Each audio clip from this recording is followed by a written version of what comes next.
Estudiar es para algunos algo relativamente fácil, para otros el esfuerzo es un poco mayor y para algunos es un verdadero calvario. En estos casos, conocer y llevar a cabo unas buenas técnicas de estudio es primordial. Vamos a ver un pequeño informe con el cual vamos a destacar hábitos relacionados con el estudio que muchos se habrán planteado alguna vez si son perjudiciales o beneficiosos, y luego resolveremos dudas con nuestros invitados. Estudiar, procedente del latín vulgar studiare, significa guardar, derivado de studium, celo, aplicación, esfuerzo. La verdad es que uno debe aplicarse y esforzarse para estudiar, y muchas veces se desconoce si todos los hábitos de estudio aprendidos son buenos o malos. Por ejemplo, ¿es aconsejable ir a las bibliotecas de día a estudiar? Al ver otros estudiantes, ¿uno se anima más o se distrae? ¿Quizá es mejor estudiar solo en casa en un despacho? Cuando llegan los exámenes, muchas bibliotecas abren también por las noches. ¿Creen los expertos que estudiar de madrugada es beneficioso? ¿No son esas horas las mejores para descansar y así tener un mayor rendimiento durante el día? Pero quizás depende de cada persona, si es verdad que hay quien estudia mejor de noche que de día. También nos preguntamos cuáles son las mejores técnicas para memorizar, el subrayado, los esquemas o releer del libro una y otra vez. ¿Cuáles son las mejores técnicas para superar la ansiedad delante de los exámenes? Vamos a resolver todas estas dudas y otras en el siguiente debate. Bueno, pues nos acompañan para realizar este debate nuestros invitados. Yo se los presento. Empezamos por Nuria Dionís, que es directora de la escuela Logo Estudi, que desde 1985 enseñan técnicas de estudio específicas para cada alumno, adaptándolas a su tipo de inteligencia. Tienen consulta en la Clínica Tecnon de Barcelona. ¿Qué tal? Buenas tardes, bienvenida. Buenas tardes. Saludamos también a Alberto San José, que es delegado del Instituto Pascal en Barcelona, un centro con 32 años de experiencia en dar cursos de técnicas de estudio y de estudios por toda España. ¿Qué tal? Bienvenido. Gracias. Saludamos también a Edurne García, que es psicóloga del Centro de Psicoterapia Vínculo de Madrid, centro que desde el 2006 se dedica también a terapias familiares y a hacer terapias con adolescentes. Muchos de ellos reciben clases de técnicas de estudios. ¿Qué tal? Bienvenida, buenas tardes. Y finalmente, bueno, también hemos querido que nos acompañe una estudiante universitaria. Ella es Ana Granés, que compagina los estudios con la natación. De hecho, ha sido varias veces campeona de Cataluña y también subcampeona de España. Su colegio le dio un premio por la buena nota al terminar el bachillerato y pasó la selectividad con una cómoda nota de 11,55 puntos sobre 14, que le ha permitido estudiar farmacia. Bienvenida y enhorabuena. Bueno, empezamos, si les parece, resolviendo cuáles son los mejores hábitos de estudio, los que benefician más y los que perjudican más. Por ejemplo, Alberto. A ver, en cuanto a los hábitos de estudio, aquí esta diferenciación entre los que suelen solucionar problemas, que son los que denominamos los hábitos buenos, en contraposición los hábitos malos, que sería hacer todo aquello que es contraproducente para poder aprender. Son los vicios que vamos acumulando o que los estudiantes van acumulando como consecuencia de su falta de experiencia en tener herramientas que les ayuden y que sean eficaces para poder resolver en cada momento, en cada situación y con cada materia aquellos aspectos que generalmente se les presenta a la hora de estudiar. ¿Vicios? ¿Qué vicios? Vicios podría ser, por ejemplo, pues el estar escuchar determinado tipo de música mientras está estudiando, determinado tipo de música mientras está estudiando.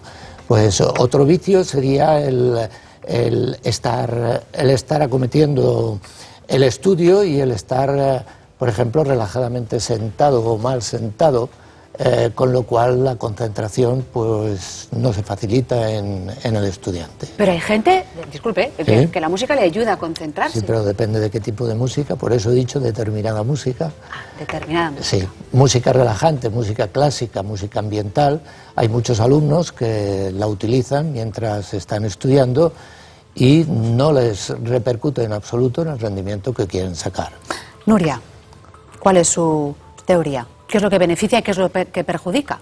A ver, deberíamos de hablar de los diferentes tipos de persona y de alumnos que hay. Digamos que hay unas técnicas que en general irían bien a todo el mundo, que sería el subrayado, destacar la información, hacer un resumen, pero también tenemos que tener en cuenta cada persona en concreto. No es lo mismo una persona que tenga facilidad para memorizar que una persona que pueda tener un déficit de atención, que una persona que pueda tener una dislexia.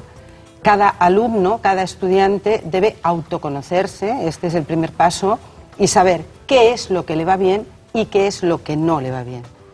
Por ejemplo, la música, pues dependiendo de la actividad. Si estás intentando comprender un texto, en ese momento la música es absolutamente inadecuada.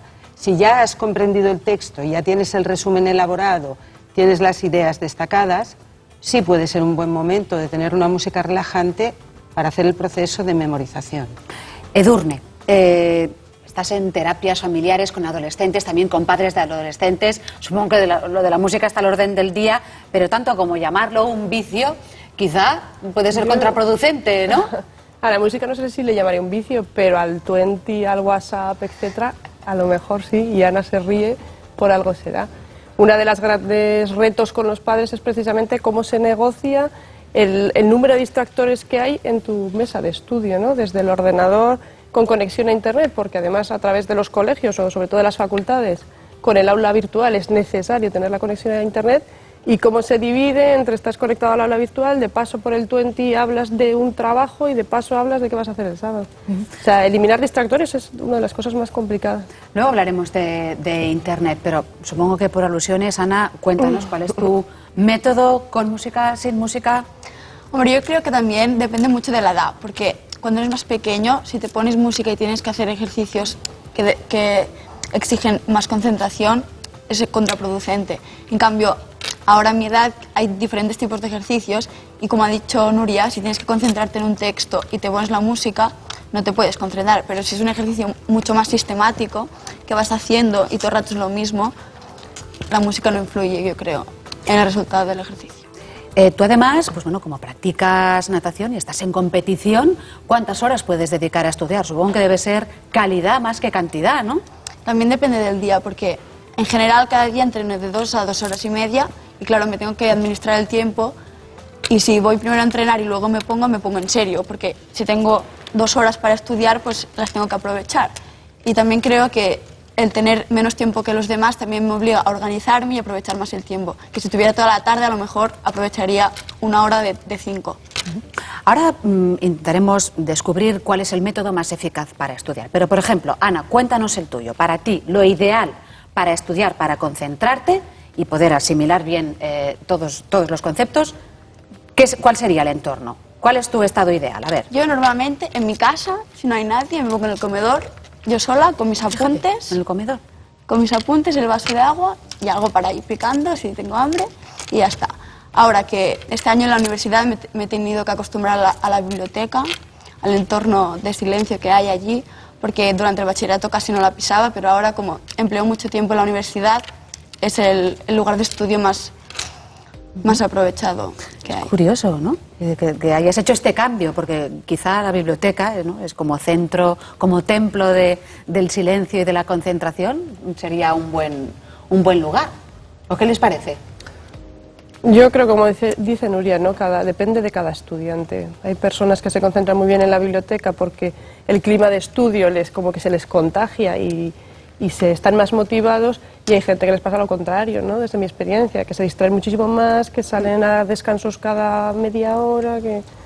En la Biblia, ¿no? Estás en la Biblia estudiando y dices, venga, salimos a hacer un cafecito. Y hacen amigos en la Biblia en vez de exámenes, ¿no? Está claro entonces que podríamos decir, cada maestrillo tiene su librillo, cada estudiante busca su técnica, pero insistimos, ¿qué podemos hacer con todos esos periféricos, con el teléfono, con la conexión a Internet, con los mensajes, con los WhatsApps?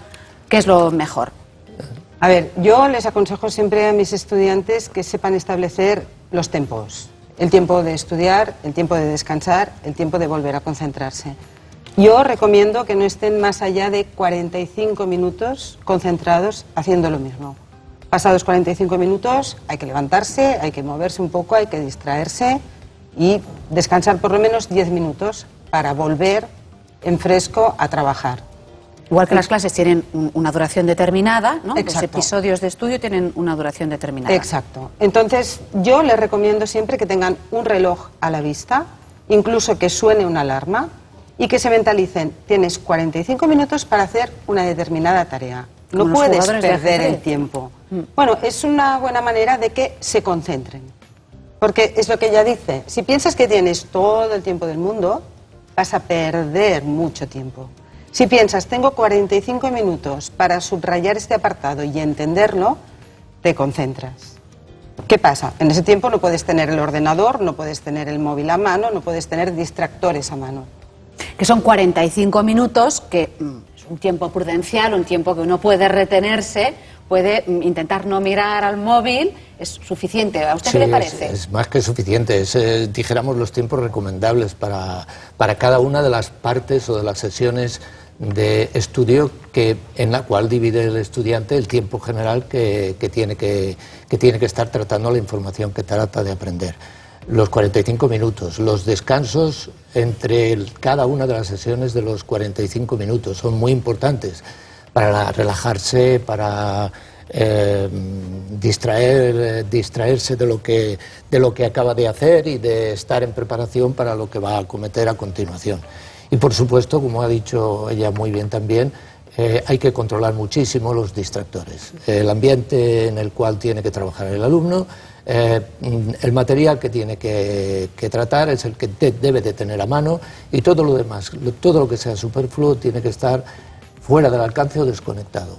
Siempre habrá un tiempo después para poder relajarse con el ordenador, hacer una llamada por el teléfono móvil, pero siempre fuera, dijéramos, de lo que es el tiempo que tiene que dedicar en una sesión de trabajo. Hay personas a las que les cuesta mucho memorizar, eso es otro tema, independientemente del tiempo que estén, les cuesta mucho memorizar. ¿Qué consejos les podrían dar para que las técnicas fueran más efectivas? Por ejemplo, Edurne. Bueno, yo creo que hay muchas técnicas que se llaman mnemotécnica, ¿no?, para acordarte de determinadas cosas. Pues, por ejemplo, tomar la primera inicial de cada palabra, intentar formar una palabra con ellas cuando nos toca la tabla de los elementos, o ese tipo de cosas que son listados, que no puedes conectarlos con una lógica, inventar una historia en la que vayan a insertar las palabras o las ideas que tienes que aprender. O tipo como un cuento. Algo así. Hay muchas técnicas, ¿no?, que ayudan al cerebro a asociar una idea que tienes que aprender con una imagen, porque la memoria visual tiene como mejor huella que simplemente la auditiva. ¿Y crees que la gente ahora tiene más memoria visual por el hecho de que tenemos un bombardeo constante de imágenes, ¿no?, tanto en internet, en nuestros teléfonos móviles, pasan todas las imágenes muy rápido? ¿Es mejor tener memoria fotográfica hoy en día?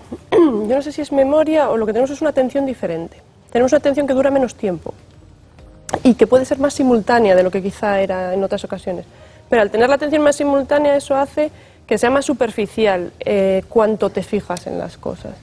Entonces, en eso sí que está cambiando la percepción, yo creo, y se ve en los niños y en los adolescentes, pues son mucho más rápidos que generaciones anteriores en ver varias cosas a la vez, y quizás se pierde un poco la profundidad. Por eso también quizás las técnicas de estudio tienen que estar adecuadas a entrenarles en esa línea, ¿no? ¿Qué métodos utilizáis para los chicos de hoy en día? Bueno, intentamos adecuar siempre el método a la persona. Estudiamos un poco qué es lo que le va bien a cada uno. Hay personas que necesitan símbolos visuales, colores, pequeños dibujos, pequeñas iconas, les ayuda muchísimo a recordar lo que hay en un texto. Hay otras personas que necesitan movimiento. Yo tengo alumnos que cuando tienen que memorizar algo les digo, levántate, levántate, muévete y ve dando pasos por la sala, y a cada paso tienes que decirme una palabra de estas. Entonces al principio se queda como diciendo, ¿qué pretende? Pero luego ya se van dando cuenta de que están más pendientes del paso que de lo que les agobia estar estudiando. Y llega un momento en que les abstrae y entonces les sale. Exacto. Curioso. Exacto. Anda, si tuvieras que levantarte, Ana, para estudiar, ¿a ti te funcionaría bueno, eso? Que muchas cosas las memorizo de pie, ¿eh? De pie, leyendo. ¿Ves? Y sí. Andando, ¿sí o no? Sí. Quemando. Dando vueltas por el comedor. Porque si me quedo sentada es como, vale. Caray, pero a ver una cosa, luego resulta que el examen sí que tienes que estar sentado delante de un folio y preparado para ir muy rápido, ¿no? Porque tienes un tiempo determinado. Claro, por eso nos acostumbramos a tener un reloj. ¿Cuánto tiempo utilizas para hacer las cosas? El reloj. ¿No? Y comparte el hecho, lo que decía Edurne, de que ahora nuestra memoria no es que sea selectiva, es que responde a este bombardeo de imágenes que tenemos todos. Sí, Digamos que hemos ganado en cuanto a capacidad de captar imágenes, esto es muy bueno, pero hemos perdido, estoy de acuerdo con ella, hemos perdido profundidad. O sea, a veces hay alumnos que son capaces de leer un texto mecánicamente, de una forma rápida, pero luego en el momento en que empiezas a pedir comprensión, empiezas a hacer preguntas de comprensión, te das cuenta de que no han entendido de verdad. Te pueden decir de qué va, cómo empieza, cómo acaba, más o menos qué pasa, pero en el momento en que pides detalles y pides profundidad, te das cuenta de que no estaban leyendo. En el fondo es una pérdida de memoria, además, porque el tener esa manera de captar, de percibir tan rápida, lo que hace es dejarte una huella en la memoria a más corto plazo. Sí. Pero para una huella a medio-largo plazo necesitas comprender con mayor profundidad. A ver, estoy de acuerdo en todo lo que se ha dicho, pero yo creo que es muy importante ejercitar la memoria, es evidente, porque la tenemos que utilizar a la hora de expresar la información que hemos aprendido, pero yo creo que la memoria que un estudiante necesita está en íntima relación con la calidad del proceso de estudio que ha realizado previamente. Es decir, que si no se ha hecho el estudio con toda una serie de pasos a dar, en los cuales ya vas memorizando, a través de los cuales vas adquiriendo ya el conocimiento y lo vas reteniendo en la memoria. Al finalizar el proceso, el estudiante se da cuenta de que con todo lo que ha hecho, con todas las técnicas que ha ido aplicando durante el proceso de estudio, él ya tiene la sensación de que tiene en la memoria aquello que necesita. Luego ya, aparte de todo lo que se ha hablado de la memoria, se necesita ejercitarla. Y refrescar. Y refrescarla continuamente. Porque algo queda, ¿no? A través de una secuenciación, de poner en marcha la memoria cada determinado tiempo, a través de lo que nosotros denominamos los repasos programados, esa memoria no la va a perder, ese tema no le va a perder. Entonces, a la hora de enfrentarse a un examen, va a tener justo el tiempo que necesita para expresar aquello que tiene memorizado. Repasos programados. Entonces, si Edurne nos hablaba y nos decía, bueno, puedes ponerte iniciales de palabras importantes, hacer un cuento también con el contenido que tú quieres estudiar, ¿los repasos programados? También. ¿En qué se basan? O sea, los repasos programados se basan en repasar metódicamente cada cierto tiempo, con una secuencia de tiempos, aquellos temas que has ido trabajando. Como esos temas los tienes memorizados y los tienes escritos también a través de un tipo de síntesis, el que mejor le haya ido a la hora de hacer el proceso de la información de su tema, de ese esquema seguramente el estudiante, o nosotros al menos le enseñamos a sacar las palabras clave con la cual el estudiante se acostumbra a hacer una cadena visual de imágenes, como se ha dicho aquí ya. Entonces, la cadena de imágenes, dijéramos que es la llave que va a abrir la puerta del tema para poder escribir y expresar correctamente todo lo que ha aprendido. Y empezar a soltar todo el discurso. Todo lo que ha hecho. Hay una pregunta que no les he hecho y es si es mejor estudiar de día o estudiar de noche, porque también cada uno tiene su método, pero con los conocimientos que se tiene hoy del cerebro, quizá vale la pena recordarlo. ¿Es mejor de día o de noche? Hay gente que le va mejor de noche porque así duerme lo que ha aprendido y luego se le queda, ¿o cuál es su teoría? A ver. El cerebro está programado para captar la información de día. O sea, nosotros somos mucho más activos cuando hay luz solar. Y de noche las horas de sueño son precisamente para afianzar lo que se ha aprendido. Otra cosa es que ya con los hábitos, pues hay gente, es cierto, que le cunde más la noche. Bueno, ya con hábitos volvemos a lo de siempre, ¿no? Que hay diferencias. O se concentra mejor por la noche. Puede ser, pero biológicamente yo creo que está muy claro, ¿no? Eso depende, como ha dicho antes. Sí, depende muchísimo de la persona. Yo, desde luego, lo que no recomiendo es el estudio de noche, la noche anterior a un examen. Esto jamás. Jamás. Esto es lo peor que se puede hacer. ¿Se puede estudiar de noche? Sí, se puede estudiar de noche, porque es cierto que hay personas que te dicen es que es el momento que en casa hay más silencio, es el momento en que no oigo nada absolutamente, puedo estar realmente concentrado. Muy bien, pero tiene que ser por lo menos 4 noches previas a ese examen. Esto es uno de los hábitos nocivos que hablábamos al principio, ¿no? Los apretones. Los apretones de última hora, que no hacen más que embuchar el cerebro de información y que lo único que puedes conseguir es que te presentes al examen y a la hora de tener el papel se te quede la mente igual que el papel, en blanco. O que lo mezcles todo. O que sí, que todo quede desvirtuado. Me ha preguntado el paleolítico y me ha salido todo el neolítico. Exacto. Pero lo he Ana, puesto perfecto. Yo me gustaría saber qué piensa Ana. Puede pasar, puede pasar. Pero yo personalmente no soy partidaria de estudiar por la noche porque yo, a la que se va el sol, ya no trabajo. Pero sí es verdad que quien más, quien menos ha tenido que repasar la última noche porque se le ha ido el tiempo y o repasas o... Porque va bien para refrescar, ¿no? Quizá Sí, para sí, decir, refrescar. sí, eso ya me lo sé, venga, otra. Claro, y lo de antes del examen mirarte la hoja, ay, que no me lo sé, que no me lo sé. No, porque luego sí que inviertes conceptos y ya no sabes dónde está cada cosa. ¿Y lo de madrugar? ¿Levantarse a las 6 o a las 5 para estudiar? Yo esto no lo he hecho nunca, porque también como tengo que ir a entrenar por la mañana, luego voy al cole y estudiar siempre por la tarde o algunas veces por la noche, pero por la mañana... No. Bueno, entonces nos queda claro. Más cosas, por ejemplo, Edurne, lo que ocurre hoy en día que se diagnostica o que hay muchos chicos o muchas chicas que tienen trastornos, por ejemplo, de atención, ¿no? Como trastorno de déficit de atención, como el TDA, ¿no? El conocido TDA. ¿Cuál es el consejo? Pues... Ahora que ya hay más jóvenes diagnosticados, ¿no? Porque antes costaba encontrar el diagnóstico de lo que era la atención. ¿Por qué esta persona no está atenta en clase? ¿O por qué? Porque es raro, porque es distinto, ¿no? Ahora se sabe qué es. Sí, hay más jóvenes diagnosticados, pero yo todavía creo que se les trata a muchos como malos alumnos o como alumnos sin hábitos de estudio cuando en realidad hay un problema más profundo y previo. O sea que yo creo que primero hacer un diagnóstico diferencial de unos malos resultados, que es lo que hay detrás. No siempre son solamente malas técnicas, aunque también puedan ser, ¿no? Entonces, y una vez que se ha diagnosticado un trastorno de déficit de atención con hiperactividad, pues tener un tratamiento específico para la persona, ¿no? Con logopedas, con psicopedagogos, con psicólogos y sobre todo para la familia, para que sepan pues cómo ayudar al niño a mantener la atención un poco más tiempo, a no interrumpir al profesor, porque también tienen mucha impulsividad, ni siquiera escuchan la pregunta, con lo cual difícilmente van a responder bien, intentar estar ratitos más quietos, tener actividades, algunas que les quiten energía y otras que les ayuden a aprender a estar un poco más calmados. A concentrarse. Otro problema, por ejemplo, entre la juventud, pues es la autoexigencia, quizá, ¿no? El exceso de autoexigencia, en el caso, pues, por ejemplo, de personas que tengan anorexia o que tengan bulimia. ¿Cómo les ayudáis? Justo, quizá decirle lo contrario, ¿no? Oye, que es importante, Pues sí. pero no tanto, ¿no? Quizá. Sí, antes hablábamos justo Nuria y yo, pues que en esos casos, de hecho, hay demasiado estudio.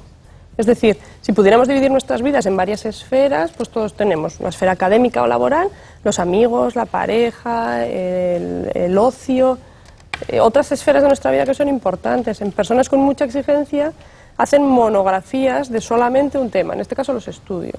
Pues en este caso hay que ayudar a que le dediquen menos tiempo, pero a que sea un tiempo que les cunda más eficaz, que puedan hacer un resumen correcto, que puedan descartar ideas, porque siempre toman todas las ideas para no quedarse con la sensación de descarté aquella idea y seguro que me la preguntan. Aprender a descartar ideas, hacer resumen, hacer esquema, aprender a subrayar, pero de hecho en el fondo va a ser estudiar menos probablemente. Estamos en la recta final, me gustaría que nos dierais algún consejo, sobre todo porque la selectividad se acerca, todavía queda tiempo, pero uno hay que ir pensando ya en organizárselo, ¿no? Ana, ¿qué consejos darías? Hombre, organizarse es clave, pero yo creo que si han tenido un trabajo constante a lo largo del curso, muchas asignaturas de las que se examinan en selectividad las tienes que llevar al día durante el curso y luego no te hace falta el gran estudio para la selectividad.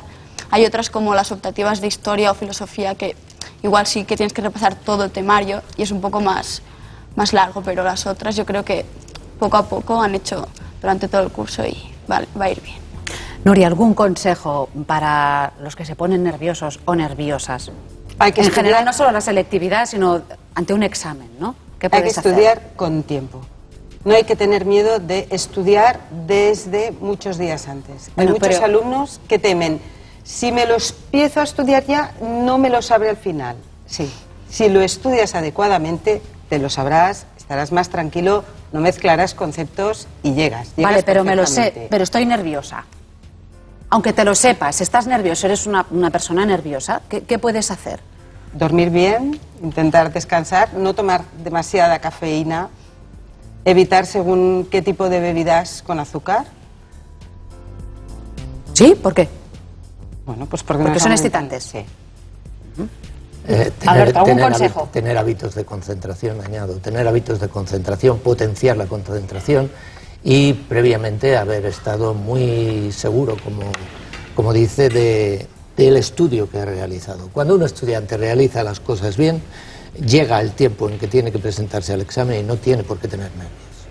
Un estudiante tiene nervios cuando ha estudiado mal. Un estudiante tiene nervios cuando está inseguro de todo lo que ha aprendido y de lo que le pueden preguntar. Cuando el estudiante ha hecho las cosas bien, ha hecho las cosas planificadas convenientemente y ha llegado el momento del examen, Puede está respirar tranquilo, está relajado, puede respirar y puede incluso permitirse el lujo de no empezar a contestar y empezar a respirar y a concentrarse antes de empezar a escribir. Correcto. Edurne, para terminar, muy rápidamente. Pues añadido a la muy buena programación, como dicen ellos, también cuidado con las ideas, con los mensajes que nos enviamos a nosotros mismos, de no voy a ser capaz, me voy a quedar en blanco, tiraré mi vida por la borda, voy a suspender, etcétera, etcétera, etcétera, que no hacen más que seamos más improductivos y perdamos el tiempo. Bueno, pues muchísimas gracias, lo dejamos aquí. Un aprobado, está aprobado todo ya. Ana, mucha suerte, muchos éxitos. Gracias a Nuria también, a Edurne y a Alberto. Así que ya lo saben, descansar, comer bien, controlar los nervios que nos pueden jugar una mala pasada. Y ahora lo que vamos a hacer